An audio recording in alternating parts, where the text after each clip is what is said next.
we have a tendency to let strong drives like fear get stuck in, an endless loop on repeat. And I think it's driven by experience sometimes, right? If we experience a type of pain or an emotion that is overwhelming to our system, right? That floods our mind, body, spirit in a way that was extremely disruptive and maybe scary or overwhelming or threatened our sense of self, our sense of control, our sense of meaning, then we naturally view that as a threat, right? So it translates as a threat and then we try to avoid it, right? You know, it's as we navigate, as we are learning how to reconnect with what makes us come alive, as we are learning how to exist and feel and experience all of the sensual pleasures that come with being human, being alive, being like, and have it, and the gift of aging, right? Because not everybody gets to grow old.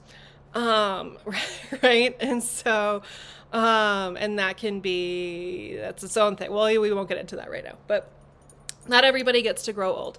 And so it is a gift in a lot of ways, even if it doesn't always feel like it, because it comes with the cost of experiencing everything. We cannot selectively numb. And so there's a really great TED Talk by Laura Vandernoot Lipsky, who wrote the book Trauma Stewardship. And she talks about this, right? Like, we cannot selectively numb. If we are trying to numb our pain, we are also numbing our pleasure. Our joy, our ability to, if we numb our compassion, then we are numbing all of the parts of ourselves that allow us to feel seen and witnessed, and connected to people. And that is really important. We can survive without it, but it's not a life. In my opinion, it can be a very gray and dark kind of life when we live in such a way that we are just surviving, right? When we are perpetuating pain and suffering, whether that be our own or whether that be against others, just because that is the only way we know how to survive, and that's not okay. It's understandable. I can understand it, but I think there's so much more to life. There's so much beauty to be found in allowing the experience of something, and in allowing and learning how to trust ourselves that we have the ability to withstand it. I think there's this, again, when you let something flow through you, I think a lot of people that I've worked with and that I encounter, and even myself at times, like I struggle with anxiety a lot. And so the idea of, surrender and not being in control is very scary, or has been. And I have learned many hard lessons, in that sometimes you just don't have a choice but to surrender, right? I cannot always be in control of myself, or what's happening around, like what I'm experiencing in a particular environment, right? What I can control is my response and what I do when I'm experiencing something, or how I navigate that experience. And so again, it's that, instead of shutting down or, like trying to pretend like it's not happening, it's allowing something to pass and trusting that I have the skills that I need to navigate the floodwaters, right? And that if it ever gets to the point where the water's too high, or it's, I'm not able to actually keep my head above water, trusting myself that I know how to access the resources I need, whether those are people in my life, whether those are, more formal, like whether it's, actual like healthcare, therapy, whatever, like more sort of formal structured help, or whether it's tapping into a skill set that, like breathing techniques or whatever, or movement, whatever it is. But I have access to, I know what to do and when to do it. And I think it kind of falls into that similar category of like, I remember when I would be hiking with more seasoned hikers and things like that, and I have this phobia of falling. And even I think and I'm learning jujitsu, and so and even in jujitsu, there's this idea your body knows what to do. So if you are in jujitsu, we throw ourselves to the ground all the time. We basically learn how to not be afraid of gravity. And so it's fun. It's very therapeutic, in many ways.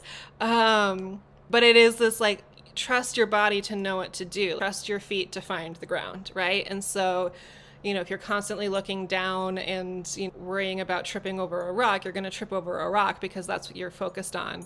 Versus if you just sort of relax, do less, right? Do less has been a motto. If you do less, your feet will find they'll learn the footing, and you'll find the path, and and your body will carry you, right? Knows what to do. It's very much built to protect itself and not, do anything that's going to damage it. Right? So there's a trust that has to come within yourself, that has to be built within yourself. And so if you already have that, great. You're already you have the foundation, and now it's a matter of learning how to trust others, right? How to engage in vulnerability and connection safely, but doing it, right? But allowing it. Because we need that connection and we need each other. And, but if you don't have that foundation, then that's where you start, is rebuilding that relationship with yourself. And this isn't this you have to love yourself before you can love anybody else. I think it's not about love necessarily. Love like death is. It's gonna be there no matter what, and it's gonna come when it comes, and it's something that you can choose. And I don't think you have to deny yourself something because of whatever, it's a story. It's a made up story, right? But when the for me, what it is if love, right? If receiving love is something that activates certain stories for you, or patterns of behavior, or emotions that can be overwhelming, or you get lost in it, then that's a trust issue. There's something happening either within yourself or within the dynamic that is eroding a sense of trust, right? Or you're putting sort of or it's misplacing the trust, right? It's giving your own power away.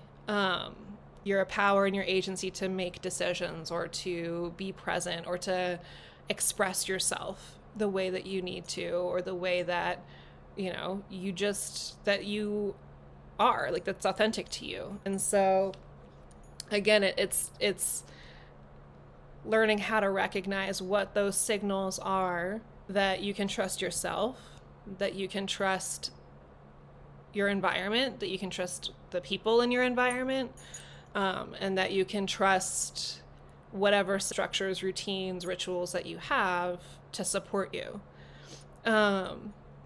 When that trust is breached, when there is no trust, that is when there is danger, and that is when fear becomes the driver. Because if we cannot trust, then our brains who have a hard time navigating gray and ambiguity, if we cannot trust, it must be a threat. And so we are therefore going to automatically categorize anything that we don't trust as a threat, which is, again, goes to the fear of the unknown. If we don't know it, if we can't recognize it, if we can't name it, we can't trust it, and therefore it must be a threat, right? And this is where curiosity is actually can be a really helpful tool and exercise and practice and trait for navigating ambiguity. Getting curious when if you don't know if you can't categorize a thing, or if it's something that you've never encountered before, get curious, ask questions, get playful with it, right? And see what that interaction is like, see what that response is, see what you learn from it. And what you learn is what's going to help you determine, can I trust this? Can I not? And if this is a threat, what level, like what tier of threat is it? Like, is this, imminent threat, or is this like maybe not a threat, but an annoyance, right? Or maybe not a threat, but something that I don't want to have access to me. Like I don't want to be around, right? So again, you get to choose, but in order for you to feel empowered enough to choose, there's some conversations to be had with yourself around what you want and what questions come up and what is your level of trust with yourself for navigating things, right? Because I think that's, we might trust ourselves to get a job done, or to I'm the only one that has my back, right? Like I can trust myself to survive, to take care of myself enough to survive. But can I trust myself enough to actually live? Can I trust myself enough to take risks and engage in new experiences that I desire or that I'm interested in? Am I holding myself back because I'm afraid? Am I holding myself back because I am afraid of the unknown? I am afraid that I will lose control. And if the answer to any of those questions is yes, then again, that opens up a whole other pool of questions for self-exploration. And so it really, what I'm hoping that you get out of this very twisty-turvy talk is that at the end of the day, our fear is rooted in survival, and it's rooted in a lack of trust. And if we want to foster connection and belonging and love and intimacy and being witnessed and being seen safely, right? It's not always about being witnessed and seen on the world stage or on the internet or in public. It's about allowing those closest to you, allowing the people that you trust, right? Again, it comes back to trust, to see you, right? Scars and all. Ugly, all of the ugliness, all of the terrible, ugly things that you've done, the things that you are, the things that you express, along with all of the wonder and beauty and amazing things that you possess too. We are everything, all of the things. None of us is there. Purity is a myth. There's no such thing as purity when it comes to the human soul ever. I think that's setting us up for this idea of perfectionism, or an illusion of grandeur, so to speak, of something to strive for that is impossible. You know what I mean? And so we can accept everything about ourselves and each other.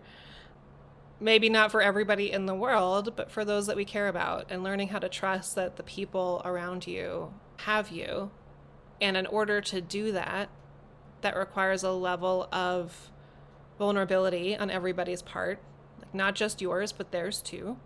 And in order for people to feel vulnerable, they have to feel safe. And in order for people to feel safe, they have to trust.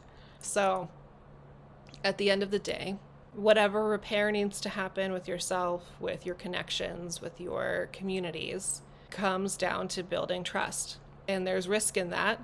But again, there's a lot of ways to sort of unpack and understand it. If you're someone like me who loves analyzing and intellectualizing things, right? There's ways that we can navigate that. And then it's about getting that into understanding what that feels like and how to read the cues and the sort of signals that your body is sending or that your environment is giving you in ways that make sense to you. So be brave, choose your own adventure. You get to write your story. You get to decide what role you play in it. And you get to decide what all of this looks like and what kind of life has meaning for you. We'll talk about making meaning in a different video because I could talk forever and ever. But yeah, how do you want to feel in this life? What are the things that you want to experience, that you enjoy experiencing? And when you know what that is, or even if you don't know, like explore, play. That's your adventure assignment, right? Go experiment and experience things that interest you, right? And see what makes you come alive. What does that mean? What is that like? And in order for you to experience that, that it's going to require its counterbalance. And that's okay. And it's nothing to be afraid of. Or it's okay if you're afraid of it, but like, it's not what I'm words. My hope is that more and more people can understand that it's okay to experience the flip side of the good, and it doesn't have to last forever, right? And there is catharsis to be had in feeling and experiencing and releasing big, heavy emotions that are difficult. And that when we allow it, it creates room for the things that we enjoy without necessarily having to numb ourselves, without necessarily having to dissociate, right? Without having to disconnect from ourselves or the world around us or the people around us. And again, the more you learn to trust yourself and your resources, and I'm talking about resources in a very broad sense, right? Like, that can be skills, that can be belief systems, that can be people, communities. It doesn't have to be like material. It can be material, but learning to trust yourself and the resources available to you, right? That's the foundation. You can build from that.